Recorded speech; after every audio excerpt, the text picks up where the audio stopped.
JK TV the voice of JK. और इस वक्त हमारे साथ जुड़ चुके हैं एक्स एमएलए जो बीजेपी के रिनाउंड विधायक हैं डिस्ट्रिक्ट कठुआ से, और अभी अभी ये जो हैं डिस्ट्रिक्ट प्रेसिडेंट भी इनको बनाया गया है बीजेपी की तरफ से। तो सर पहले तो आपको बधाई देना चाहेंगे और खुशामदीद है चैनल में। धन्यवाद जी। सर जैसा कि 7 साल हो भाजपा को सेंटर में, तो सर सब कॉन्टिनेंट की बात की जाए तो या वर्ल्ड लेवल पे बात की जाए, ये अथॉरिटेरियन रजीम रही है इंडिया में सर।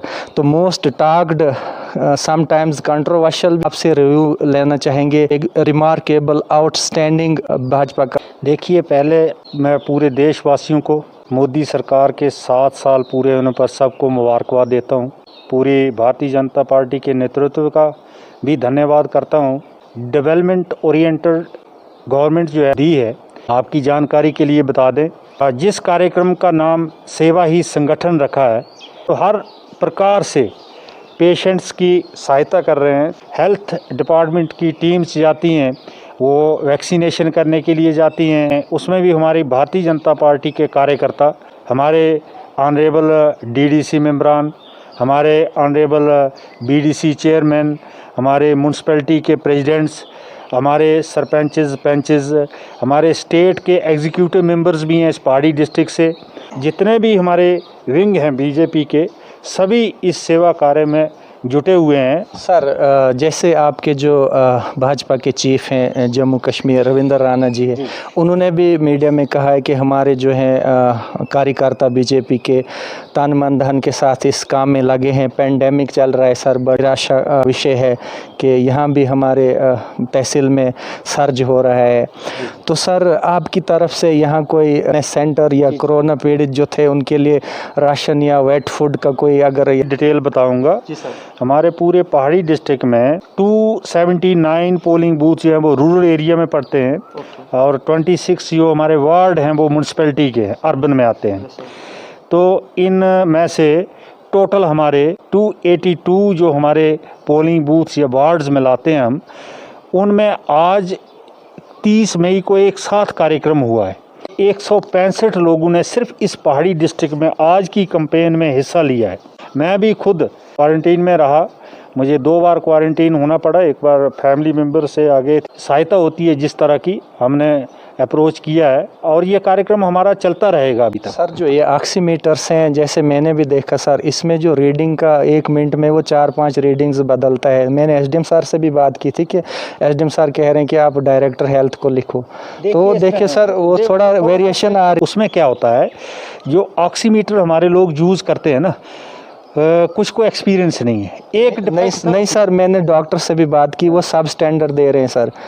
जो स्टैंडर्ड कंपनी का है, अच्छा है, उसका नाम है सर चॉइस एम मेड, और ये कुछ और है सर, ये कोई सही रीडिंग नहीं दे रहा है सर। अगर आपने बात की है तो हम ज़रूर ये बात अपने स्टेट ऑफिस बेरर तक भी पहुंचाएंगे, डीसी साहब तक, सीएमओ साहब तक, डायरेक्टर साहब तक पहुंचाएंगे, और अच्छी क्वालिटी के ऑक्सीमीटर भी प्रोवाइड किए जाए। हम ज़रूर ये बात करेंगे, ऐसा होना नहीं चाहिए, इसकी बात हम ऊपर ज़रूर करेंगे।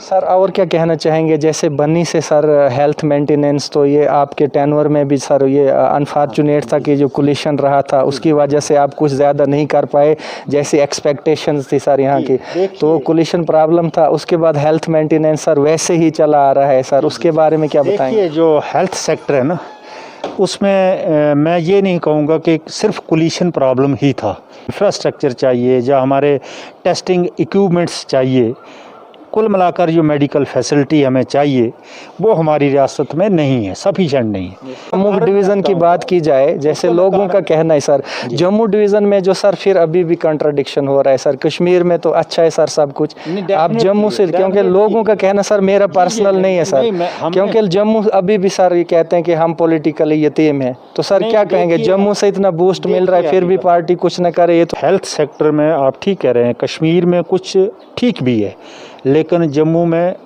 बहुत ही पोर सिस्टम है। जम्मू कश्मीर के अंदर पहली बार 2 एम्स इंस्टीट्यूट बने, और वो दोनों एम्स इंस्टीट्यूट मोदी सरकार ने दिए। ये कोई ये कांग्रेस वाले दावा कर रहे हैं कि हमने इनिशिएट किया था ये जो एम्स का सैंक्शन ऑर्डर निकला, उसका नंबर डेट होता है कि सरकार ने किया। फिर 5 मेडिकल कॉलेज, आपको ध्यान में होगा पूरे जम्मू प्रोविंस में हमारा एक मेडिकल कॉलेज था जम्मू में। आज कठुआ में मेडिकल कॉलेज दिया, आज रजौरी में, डोडा में मेडिकल जब वहाँ पे रिसोर्स मैन पावर ना हो, डॉक्टर्स ना हो, पैरामेडिकल स्टाफ ना हो, तो वो सर इंफ्रास्ट्रक्चर ही से उससे वो कोई बूस्ट नहीं मिलेगा कम्युनिटी को सर। देखिए स्ट्रक्चर भी डेवलप होगा, पूरा मेडिकल पैरामेडिकल स्टाफ भी आएगा, पूरे टेस्टिंग इक्विपमेंट्स भी होंगे, प्रॉपर वार्ड्स भी बनेंगे और आने वाले साल के अंदर ही हमारी स्टेट में बहुत ही अच्छा हेल्थ केयर फैसिलिटी जो है वो मिलने वाली है। सर PMEGP के तहत लोगों को जो लोन लिए हैं पेंडेमिक की वजह से सर वो बंद पड़ा है उनका सिस्टम सारा, वो सर वो जो इंस्टॉलमेंट से भरने में उनसे क्या सहायता आप मांगेंगे सर सरकार से, क्योंकि उनको तो परेशानी हो रही है सर, क्योंकि क्लोज्ड सिस्टम है सारा, इकोनॉमिक एक्टिविटी नल हो चुकी है सर, बहुत मुश्किल आ रहा है, जहाँ के इकोनॉमिक अपॉर्चुनिटीज़ नहीं है, बनी एरिया है, इनएक्सेसिबल है, यहाँ तो कोई रोज़गार का साधन है ही नहीं सर, वेजेस पे लोग काम करते हैं वो भी बंद पड़ा है सर। क्या कहें जो EMI रिटर्न करनी है उसकी बात कर रहे हैं, डेफिनेटली वो सस्पेंड होगा, वो पार्टी नेतृत्व के ध्यान में भी है और सरकार के ध्यान में भी है। उसको कोरोना जितना पीरियड चलेगा, जितनी देर के लिए लॉकडाउन चलेगा, जिन लोगों का कारोबार नहीं चल रहा है, आप बिल्कुल ठीक कह रहे हैं। मैं आपसे कहूँगा सर, ये लोगों का सवाल है, मेरा नहीं है सर। जैसे हमें वो फ़ोन करके बताते हैं कि आप सवाल करें तो हम आ जाते हैं सर, पर्सनल हमारे नहीं, पर ज़्यादा लोगों का है सर, ज़्यादा लोगों का है sir. During your authoritarian regime जो टेनवर रहा है भाजपा का, सेंटर में रहा है अथॉरिटेरियन, वो ऑल ओवर द वर्ल्ड मालूम है सबको सर। इसमें कहना है लोगों का कि मेजॉरिटी ऑफ द पीपल कहते हैं कि इसमें सोशियो इकोनॉमिक और पॉलिटिकल क्राइसिस रहे हैं, क्या कहेंगे सर? देखिए क्राइसिस नहीं है, क्राइसिस अनएम्प्लॉयमेंट है। नहीं, मैं आपसे बात करूँगा। अनएम्प्लॉयमेंट पे भी नई पॉलिसी आ रही है, जल्द नई पॉलिसी आ रही है।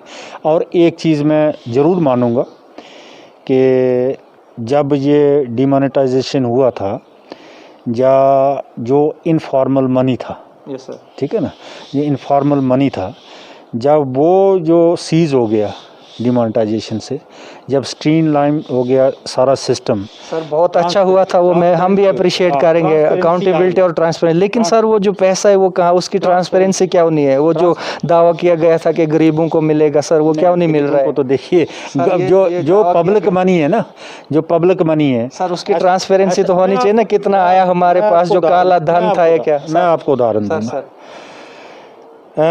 पूरे जो यूपीए की गवर्नमेंट रही 10 साल, यूपीए की 10 साल की गवर्नमेंट में सिर्फ एक सेक्टर की मैं बात करूँगा, PMGSY रोड के लिए 10 साल में जम्मू कश्मीर को 2900 करोड़ रुपया मिला। 2 गैस फ्री दी गई, राशन फ्री दिया गया कोरोना का। उसमें भी कॉन्ट्राडिक्शन है सर। गैस देखो ना सर, ये आप विधायकों का काम है सर इनको बताना, क्योंकि जो गैस एजेंसीज हैं वो तो एक ओवर चार्ज कर रही हैं, और जो मार्च तक उनको फ्री देना था सिलेंडर सर, वो कोई नहीं अकाउंटेबिलिटी उनका पूछ नहीं रहा है कोई। मैं आपको कहूँगा, जब मैं विधायक था, हज़ारों फैमिलीज़ को मैंने अपने हाथों से डिस्ट्रीब्यूशन करवाई है फ्री। बुलडी और ये डुगन और मछेडी में कैंप लगवाए थे। ये बात नहीं है कि गाँव में बिजली नहीं थी, हर घर को बिजली देने का लक्ष्य। अभी भी नहीं है बिजली सर, अभी भी चला रहे हैं लोग, पानी बिजली राशन का मसला है सर अभी भी। ये अनकवर्ड एरिया की बात कवर तो मेरा कहने का मतलब, आप कह रहे हैं कि ये जो मनी आ रहा है, ठीक है ना, जो पैसा आया वो कहाँ गया? जो सब्सिडी दे रहे हैं, जो किसान निधि दे रहे हैं, जो डेवलपमेंट के लिए पैसा दे रहे हैं, वो कहाँ से आ रहा है? वो वही पैसा आ रहा है जो लीकेज होती थी, प्रिफिलेज होती थी, टैक्स प्रिफिलेज होती थी।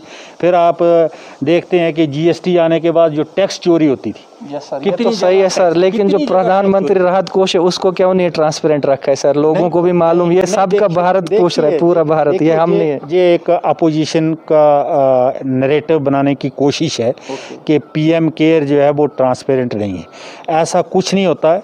पब्लिक मनी चाहे PM केयर में हो चाहे कहीं भी होगा, वो ट्रांसपेरेंट होता है, उसकी अकाउंटेबिलिटी होती है, उसका ऑडिट होता है, किसी भी डिपार्टमेंट पे हो, कहीं भी होगा, किसी भी ऑफिस में होगा। ये एक नैरेटिव बनाने की कोशिश की जा रही है कि बनी की बात करते हैं सर। अभी पेंडेमिक की बात की जाए, फूड मैनेजमेंट किट सबको नहीं मिल रही है, लकड़ी का भी मसला था सर, वो भी आपने बहुत इशू उठाए, लोगों का साथ दिया सर। ये जो टेस्ट कराएगा कोरोना पॉजिटिव आएगा तो उसका रिकॉर्ड रखना होता है। कोरोना वॉरियर्स जो हैं सर, उनके लिए भी होना चाहिए, जैसे कोरोना वॉरियर्स के लिए तो इंश्योरेंस कवर भी है, बहुत ज़्यादा स्कीम्स हैं, वो आपको पता है, सारा इंश्योरेंस भी है उनके लिए। और उनके लिए सबसे पहले वैक्सीनेशन भी हुई है, वो तो गवर्नमेंट ने किया है। कुछ इशू होगा कि हमें नहीं मिला, हमें भी कोरोना था जी। और पर्टिकुलरली स्पेसिफिकली मैं आपसे भी कहूँगा, अगर कोई ऐसे केसेस हैं काइंडली आप उनके नाम भेजिए, हम बीएमओ साहब से टेकअप करेंगे, एसडीएम साहब से टेकअप करेंगे और डेफिनेटली उनको जो एलजी साहब की एडमिनिस्ट्रेशन की तरफ से फैसिलिटी है, जो सेंट्रल गवर्नमेंट की तरफ से, वो डेफिनेटली मिलेगी। Thank you sir. और जो सर लकड़ी का यहाँ मुद्दा उठाया था कि वो सर अभी मिल रही है लोगों को या नहीं मिल रही है? देखिए, लकड़ी का मुद्दा क्या है, जो भी टिम्बर है ना, वो किसी रूल के तहत मिलती है, ठीक है ना। हम किसी को ये नहीं कह सकते कि आप जंगल में जाके काट लीजिए, या फॉरेस्ट वाले आपको अलाउ कर देंगे काटने के लिए। पीएमएवाई के केसेस थे, वो भी चला रहे हैं, एक किस्त मिली है, लकड़ी मिल नहीं रही, ऐसे बैठे हैं सर। जब तक वो छत या उसको स्लैब नहीं डालते तो तब तक उनकी पेमेंट नहीं निकलती है। प्रोसीजर है, ड्राई है, फालन पेड़ है, उसके फोटोग्राफ लेते हैं, उसको जियो टैगिंग करते हैं स्टेट फॉरेस्ट कॉरपोरेशन। तो उनके जो मैनेजिंग डायरेक्टर हैं, एमडी, मैं उनसे मिला था, जो चीफ सेल्स मैनेजर हैं, उन्होंने कहा जितनी रिक्वायरमेंट है कंसेशन रेट पे वो लोग एप्लीकेशंस दें। जो ज़मीन में होता है ड्राई फालन, उसका एक इशू था, तो वहाँ पर फॉरेस्ट वाले इंटरफेयर करते थे। पूरी लिबर्टी तो कोई भी डिपार्टमेंट दे भी नहीं सकता है कि आप फॉरेस्ट हैं तो हम सब हैं, हमें आने वाले फ्यूचर को भी देखना है, एनवायरनमेंट को भी देखना है। फॉरेस्ट हमारे लिए बहुत ही इम्पॉर्टेंट है, इसलिए ये इसमें हमें भी कोऑपरेट करना चाहिए। हमारी कोई किसी से पर्सनल नहीं है, लेकिन अननेसेसरली कोई किसी को हरास करता है, हमें उस पर ऑब्जेक्शन है। हमें ये ऑब्जेक्शन नहीं है कि ग्रीन फैलिंग क्यों रखते हैं, ग्रीन फैलिंग तो हम सब ने रोकनी है, वो हम सब की रिस्पॉन्सिबिलिटी है। 2022 के लिए वादा किया था पीएम साहब ने कि इनकम डबल होगी फार्मर्स की, कुछ और नया दिखने को मिलेगा। डेवलपमेंट के प्रोजेक्ट्स तो चल रहे हैं, पीएमजीएसवाई रोड 6 साल से स्टे है सर, सोलीभद्रा रोड पे रिस्ट्रिक्शंस आ रही है, आगे फार्मेशन का काम रुका हुआ है सर। आप ठीक कह रहे हैं, वो बड़ा एक छोटा सा स्ट्रेच है। Yes sir. और 2-3 बार गृह वालों ने लेटर भी लिखा है, लेकिन बदकिस्मती से 1-2 बंदा जो है वो स्टे ले लेता है, वो पर्सनल इंटरेस्ट देखते हैं। इतना अच्छा हाईवे बन जाएगा ये, और ये सब के लिए बेनिफिट की बात है कि जब ये टनल भी बन जाए हमारे छत्रगला के पास, तो 12 महीने यहाँ से ट्रैफिक रहेगी, यहाँ पर 12 महीने टूरिस्ट आएगा। आप बखूबी जानते हैं हमारा एरिया ऐसा है, यहाँ का क्लाइमेट ऐसा है कि यहाँ पर सर्दियों में भी टूरिस्ट आ सकता है, गर्मियों में भी टूरिस्ट, हर सीज़न में टूरिस्ट आ सकता है। हाइट्स पे सीनिक साइट्स हैं, सरथल है, डगर है, चला है, बड़ी जगह हैं, भंडार है, तो बहुत से एरिया, रौलका है, काफ़ी अच्छे एरियाज है, बहुत ज़्यादा पोटेंशियल है। लेकिन ये छोटी छोटी चीज़ों में जब रुकावट डालेंगे, मैं आपको कहूँगा, हम लोग क्या करते हैं कि जब अपने मोहल्ले में रोड पहुंच जाता है, कुछ लोग अपने मोहल्ले पहुंच कहते हैं आगे बंद कर दो। सर अपॉर्चुनिस्ट लोग आप ही के रिजीम में या पहले भी थे सर? देखो, जो ये तो होता ही है ना, हर आदमी सोचता है अपना बेनिफिट, लेकिन जनरल बेनिफिट सोचना चाहिए। मैं आपको ये भंडार रोड की बात बताता हूँ, 4 बार काम बंद हुआ। पहले तो फॉरेस्ट क्लियरेंस ही होती, फिर हमने सिटी से आगे सर्वे चेंज कराया, वहाँ पर इतना डिस्प्यूट रहा। एक तो वहाँ मीडिया वाला भी चला गया था बंद करवाने के लिए, मुझे बहुत बड़ा दुख होता है। सच है सर, सच का साथ देना। वहाँ जाके कहता है कब्रिस्तान है, मुझे कहिए वहाँ एक भी मुस्लिम नहीं रहता है, कब्रिस्तान कहाँ है? तो मीडिया वाला कहाँ से कहता है कि ये कब्रिस्तान है? ऐसा नहीं। नेका थलंगल का रोड था, वहाँ पर कितना डिस्प्यूट रहा। अभी चिंडियार का चला है, रोज लड़ाई होती है, आज भी वहाँ पुलिस गई थी, हमारे खिलाफ ही नारे लगाते थे। फिर बाद में वीडियो बनाने लगे, हमने छीन के लिया। तो छीन के लिया तो देने वाला था तो छीन के लिया। वोट है, पार्टी है, अपनी अपनी पार्टी होती है, सभी एक पार्टी के लोग नहीं होते, लेकिन डेवलपमेंट में सब ने सहयोग करना चाहिए। कि पहले तो कोरोना की जो भी SOP है, जो भी गाइडलाइन गवर्नमेंट की तरफ से है, उसको हम फॉलो करें, घर में रहें, वैक्सीनेशन करवाएं, जो रोड और ज़मीन की पॉलिटिक्स भी बंद करें और किसी को क्रेडिट दे दो, लेकिन ये काम होने चाहिए। अगर ये काम आज रह गए तो फिर हम दोबारा 15-20 साल और पीछे चले जाएंगे। मैं यही अपील करूँगा। Thank you so much sir.